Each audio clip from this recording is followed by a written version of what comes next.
Pemirsa, mengapa program makan bergizi gratis baru menyasar ratusan ribu penerima dari target 3 juta penerima pada hari pertama pelaksanaannya? Kami akan menanyakan langsung kepada juru bicara Kantor Komunikasi Kepresidenan, Philips J. Vermonte. Selamat malam, Mas Philip.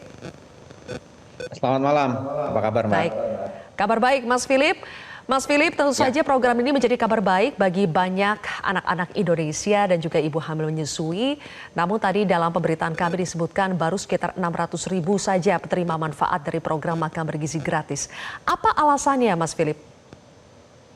Ya, tadi sudah disampaikan oleh Kepala Badan Gizi Nasional bahwa yang dikejar adalah kualitas. Karena ini kan terkait dengan program jangka panjang sifatnya.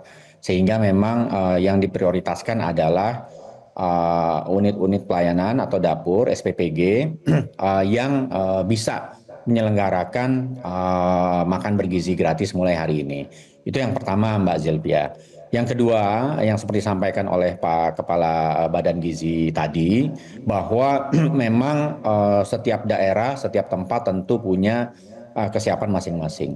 Ini adalah program yang sifatnya sangat kolosal dan akan berjangka panjang. Memang sudah dilakukan uji coba selama ini pemerintahan baru berjalan 2 bulan menjelang 3 bulan. Beberapa 1-2 bulan terakhir sudah dilakukan uji coba dan kemudian semua yang melakukan uji coba memperbaiki dan bahkan karena ada uji coba tersebut maka bisa dijalankan program di 190 SPPG ini hari ini. Karena itu menurut saya sebetulnya angka 400-600 ribu itu yang disampaikan oleh Kepala Badan tadi sudah cukup baik karena ini baru hari pertama. Tentu kan ke depan masih akan terus dilakukan perbaikan-perbaikan sehingga daerah-daerah lain, tempat-tempat lain akan segera menyusul. Ya. Begitu Mbak Zilvia. Masalah utama daerah-daerah lain yang belum melaksanakan program makan bergizi gratis pada tahap awal ini apa? Apakah pada dasarnya soal anggaran, Mas Philip? Anggaran adalah satu hal, tetapi kan ada banyak tempat yang tetap bisa melakukannya. Sehingga itu tentu saja bergantung dengan kesiapan masing-masing daerah.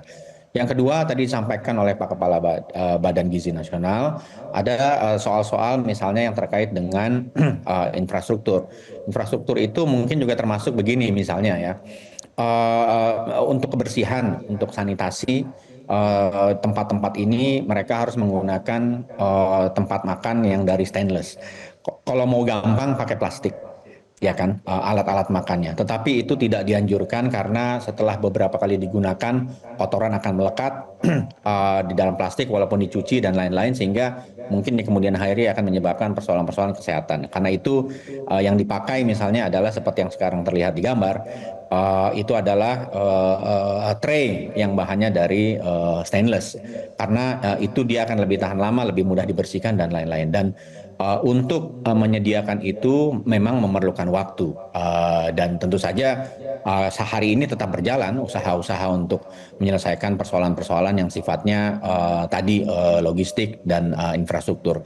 Tetapi Mbak Zilvia, menurut saya begini, kalau kita lihat program semacam ini memang akan membutuhkan mobilisasi besar-besaran dan partisipasi dari semua pihak. Baik itu sekolah, dapur, mungkin dinas pendidikan, dinas kesehatan, pemerintah daerah, termasuk juga swasta, yang hari ini semua sudah melihat bahwa ini rupanya yang dimaksud, ini yang terjadi dan ini manfaat yang bisa terlihat. Sehingga kami melihat hari ini itu sebagai pembuatan momentum yang paling signifikan.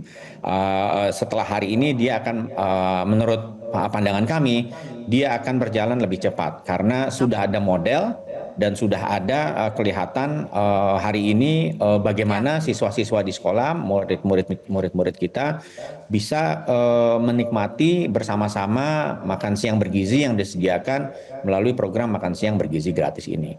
Bahwa ada kelemahan di sana sini dibandingkan dengan tujuan besar yang mau dicapai, saya kira hari ini dengan 600.000 penerima seperti yang disampaikan oleh Pak Kepala Badan Gizi tadi, Prof. Dadan, menurut saya itu adalah sudah menjadi momentum yang baik sekali untuk kita melanjutkan program ini ke depan. Baik, Mas Philip, ada satu headline pemberitaan, mungkin Anda juga melihat ya, topiknya adalah bagaimana pelaksanaan MBG di Kendari khususnya yang masih menggunakan uang presiden, uang Prabowo Subianto kalau di headline-headline pemberitaan yang beredar. Ini penjelasannya seperti apa? Apakah memang betul ini menggunakan uang pribadi dari presiden karena anggaran yang ada dalam 71 triliun itu belum turun atau bagaimana, Mas Philip? Memang menurut saya begini kan, bila ada orang yang mau pihak yang akan berpartisipasi sepanjang disetujui dan diketahui oleh Badan Gizi, itu tidak menjadi persoalan. Apalagi kalau dia datang dari presiden yang tentu saja akan melalui Badan Gizi. Dan karena itu SOP pelaksanaan dari programnya sendiri itu mengikuti standar yang sudah ditetapkan oleh BGN, Badan Gizi Nasional, misalnya terkait gizinya, terkait komponen yang harus ada di piring yang diterima oleh siswa di di ruang-ruang kelas, tempat makan dan lain-lain. Itu tidak menjadi masalah.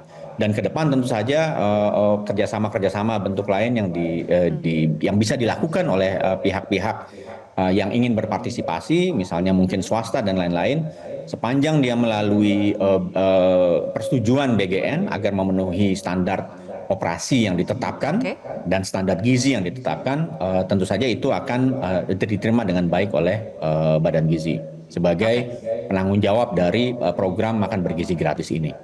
Iya, tidak masalah adalah satu hal ya, tapi pertanyaan saya Mas Philip, apakah memang benar ada sebagian wilayah terutama di Kendari yang sudah banyak di pemberitaan itu yang menggunakan dana pribadi dari Presiden Prabowo? Dan kalau iya pun apa alasannya? Apakah karena terkait dengan anggaran 71 triliun yang belum tersebar secara merata alokasinya?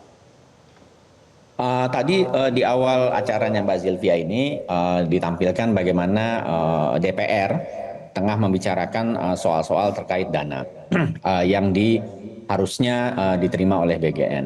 Dan karena rapat itu baru berlangsung hari ini, sementara komitmen pemerintah untuk menyelenggarakan ini pada tanggal 6 Januari sudah dilakukan, maka tentu saja memang ada persoalan yang diakui oleh DPR dan juga oleh Kepala Badan Gizi, ada persoalan terkait dengan anggaran. Tetapi persoalan itu kan tidak harus menghentikan program ini berjalan hari ini. Karena itulah maka dibuka ruang seperti yang dilakukan oleh yang disampaikan oleh Mbak Silvia tadi. Walaupun saya belum bisa mengkonfirmasi apakah betul itu uang presiden.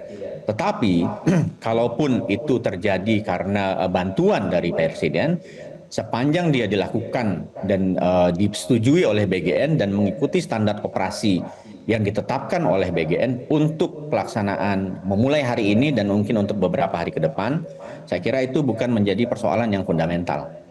Sepanjang sekali lagi dia mengikuti standar operasi yang ditetapkan oleh BGN terkait dengan program makan bergizi gratis yang dimulai hari ini.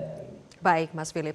Kemudian terkait dengan biaya 10.000 per porsi yang dialokasikan untuk MBG ini, bagaimana sejauh ini evaluasinya? Apakah dengan anggaran 10.000 menu-menu yang tersaji pada pelaksanaan MBG hari pertama ini secara garis besar itu dinilai layak?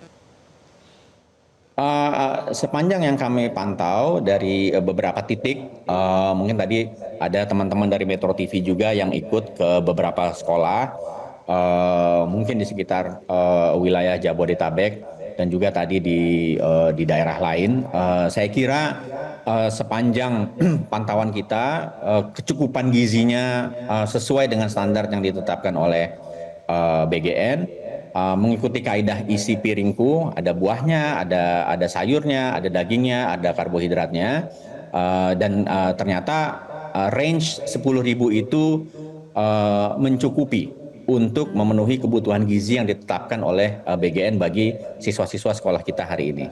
Jadi saya kira yang kita lihat hari ini dia bisa mencukupi dana 10.000 itu bisa mencukupi kebutuhan gizi siswa-siswa kita dalam program makan bergizi gratis ini. Dan apakah 10.000 per porsi itu akan diberlakukan merata di seluruh wilayah Indonesia atau ada pengecualian untuk wilayah-wilayah khusus seperti misalnya wilayah timur Papua misalnya? Ya, dari beberapa diskusi yang terjadi memang mungkin akan ada wilayah-wilayah yang berbeda karena mungkin harga-harga bahan pokok akan berbeda, tetapi range yang sudah dikaji lama oleh teman-teman di BGN itu adalah range-nya ada di angka rata-ratanya ada di angka Rp10.000 tadi, Mbak Zelvia. Baik kalau begitu.